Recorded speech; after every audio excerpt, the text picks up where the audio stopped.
This offensive line's got some work to do. We need to get some guys healthy. This is not good. What the heck? What the hell's...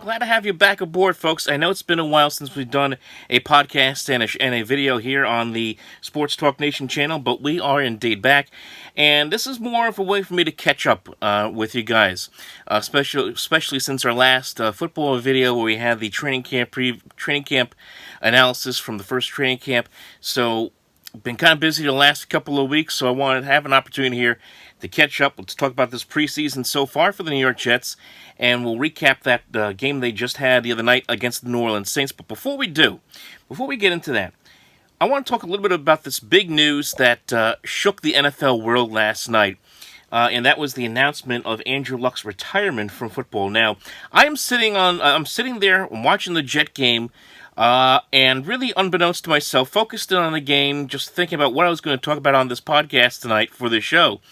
And all of a sudden, I get a text message from a friend saying, "Hey, Andrew Luck has retired." I'm like, "What? Are you kidding?" And I thought that he fell for something. I thought he was reading something from The Onion. I thought it was some kind of practical joke. I didn't believe him. And I said, "Are you sure about this?"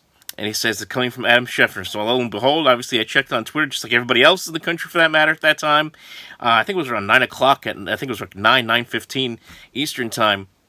And there it is, Andrew Luck retiring from the National Football League. And, there's so many different things that kind of go through my mind when thinking about his decision. Obviously, it was very, very surprising. I certainly didn't expect that, and nobody did, for that matter, to see Andrew Luck step away from the game so soon at age 29. But when you really think about it and you listen to his press conference, you can really understand what he was going through, especially over the last few years. I mean, this is a man who's dealt with numerous injuries throughout his career. Missed 26 games at one point from 2016 and all of 2017 when he was battling shoulder and kidney and rib injuries. This man was beaten up, and the Colts never really put any kind of help around him. They never gave him a solid offensive line to work with, and that was a big problem for Luck throughout his career. Now, that obviously all came back to bite the Colts in the end here. Here is Luck now struggling with a calf injury, having a hard time getting back onto the field. And he wasn't participating in any games. He wasn't practicing as of last week. And I guess, as he said in his press conference in the last few weeks, 2 weeks, he decided that it was time to call it a career and move on, that he cannot live with the pain any longer. And you know what? I feel bad for him. I'm sorry that he is going through as much pain as he is, physical pain, and you hope that he gets better. And it does open up the conversation again. We talked about concussions in the NFL. Everyone talks about that as a big issue, but pain in general for players and what they go through, that's now a conversation again, due to what's happened here to Andrew Luck. Now, we could sit here and debate about, how great of a quarterback he is, or how good of a quarterback he was with the Indianapolis Colts. Last year, of course, coming off of the Comeback Player of the Year, where he had, in my mind anyway, maybe his best season in the NFL, where he threw 39 touchdowns, threw for 4,600 yards, had a great year. He was a very good quarterback. Was he Peyton Manning? Of course not. And as I said to a couple of friends last night, there's only a handful of guys in the NFL who are up there with Peyton Manning. Two of them are still playing, and that's Tom Brady and Drew Brees, and the other two, Dan Marino and Brett Favre, and those two guys, of course, are retired. So, to sit here and say, well, he wasn't as good as Peyton Manning, well, not many people are. But still had a very solid career in Indianapolis, took that team to the playoffs numerous times, almost every single year that he was there. Won a number of playoff games, so he had a very good career.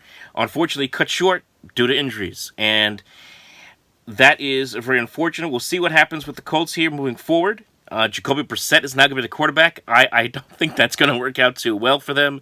Are they going to go out there, the Colts, and make a trade, try to bring in a quarterback? We'll have to wait and see. I heard some rumors, and this will be a topic for another video, because I do have to talk about the Giants as it is in another video later this week.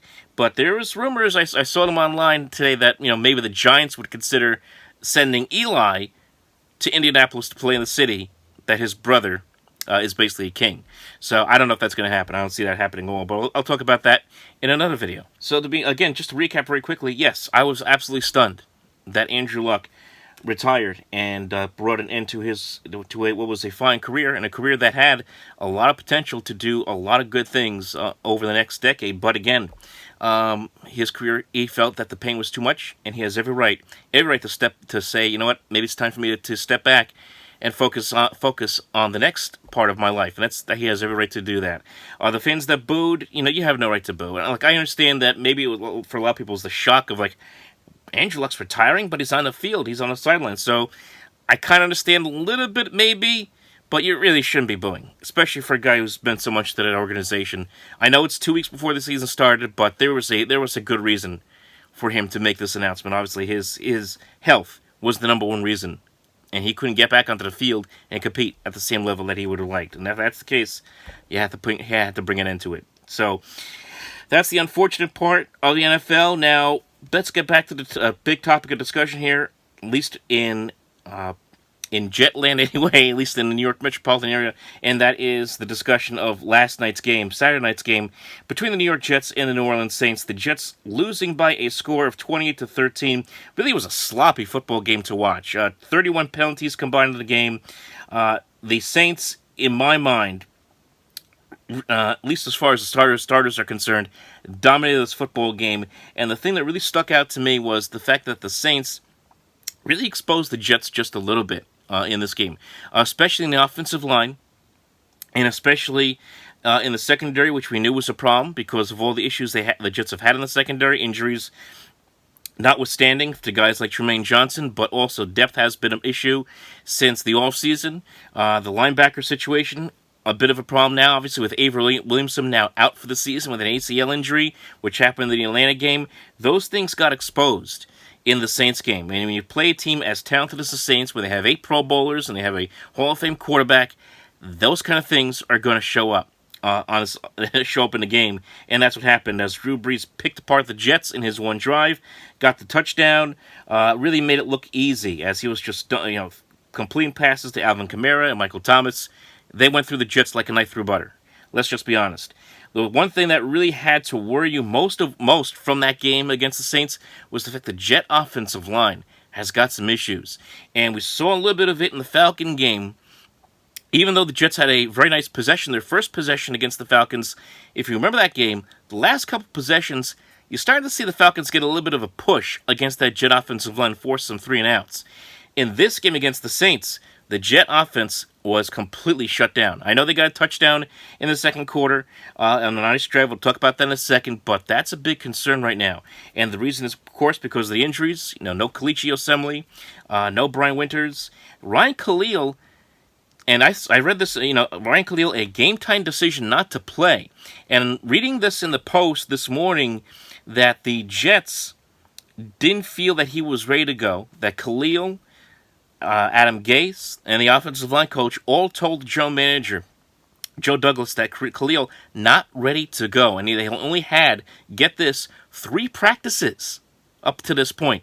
And remember, Khalil's just come out of retirement, and he wasn't really in football shape when the Jets brought him back. He wasn't thinking about football until, 2-3 weeks ago.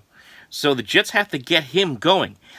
They're saying that he could be ready for week 1, but don't be surprised if he isn't. Don't be surprised if we see James Harrison at center for the Jets, week 1 against the Buffalo Bills.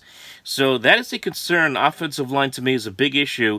And you saw Sam Darnold under a lot of duress last night. He was throwing off of his back foot. He looked uncomfortable, got hit a couple of times, especially on one play by Tyler Hendrickson where he was unblocked and he ran right into Darnold. So this is a big, big problem for the Jets going into the regular season. Is not only the issues they've had on the defense in the secondary when they go up against good offenses, and they're going to see a lot of them in the early part of the schedule, but if their offensive line's going to have issues in not just in injuries, but in cohesion, that is going to be worrisome. And we already talked about Andrew Luck and the fact that he retired, that his career was, hurt badly by the fact that the Colts had no offensive line. You hope that the Jets, and I know Joe Douglas is trying the best he can to get that fixed, but the Jets have to get this fixed. And Douglas comes in here. This is going to be a process over the next year to get this fixed, because Mike Maccagnan did nothing to fix this offensive line in drafts. It was something that drove me crazy for years. It drove me crazy this past April when the Jets didn't address the offensive line. And now you see Joe Douglas come in here. He's trying to bring in guys like Ryan Khalil, trying to fill out the roster, trying to get some guys in there that can help this offensive line get it going again, because this is going to be the big thing. The Jets have so many weapons that they can go to. Guys like Ty Montgomery, Le'Veon Bell, who we have not seen in the preseason yet, understandably so, because they want to rest him in game action. He's had certainly more than enough reps in practice. Obviously, guys like Robbie Anderson, Quincy Enunwa, Jameson Crowder, we could go on and on and on. So there is a lot of talent there for the Jets. If the offensive line isn't doing its job, it's going to make it a lot harder for Sam Darnold to execute with those pieces in front of him. So that was really my biggest take from the game against the Saints, was that there is a lot more work to be done. Are there things that we've seen in preseason that we like? Yes. I mean, Darnold's arm again has looked strong so far this season. We saw that in the scrimmage that we were at in Florham Park.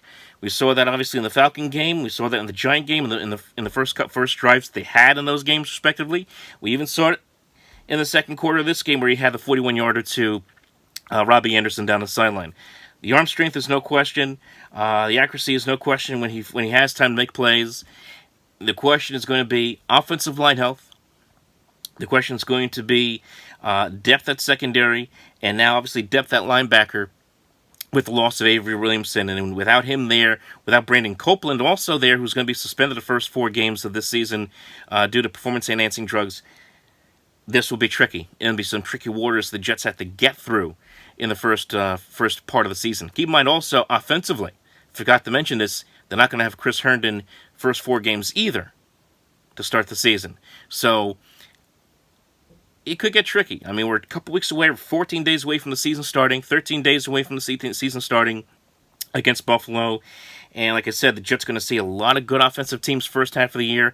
Cleveland has a lot of weapons. Everyone wants to talk about the Browns, the Patriots, obviously, Eagles, Cowboys, even the Jaguars with Nick Foles now there at quarterback.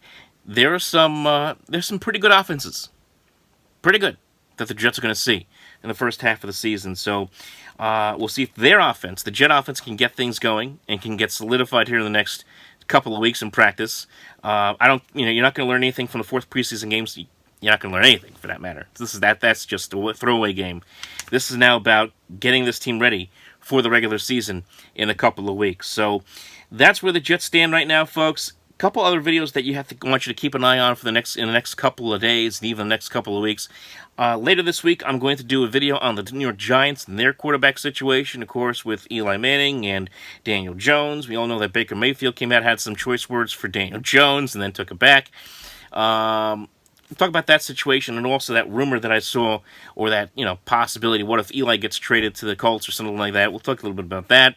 Also, as we get closer to opening day, and opening day is not that far away, as I said, we'll do a little bit of predictions. We'll do some predictions. We'll go through the schedules for the Jets and the Giants, and we'll go win-loss and give you an idea of what we think could be coming for these teams as the season is about to begin. Folks, I want to thank you all for tuning in and listening. Remember to like and subscribe right here to Sports Talk Nation here on YouTube. And remember to follow us on Facebook, facebook.com/OpenMicProgram, and on Twitter @OpenMicNJ. Take care, everybody. Talk to you next time.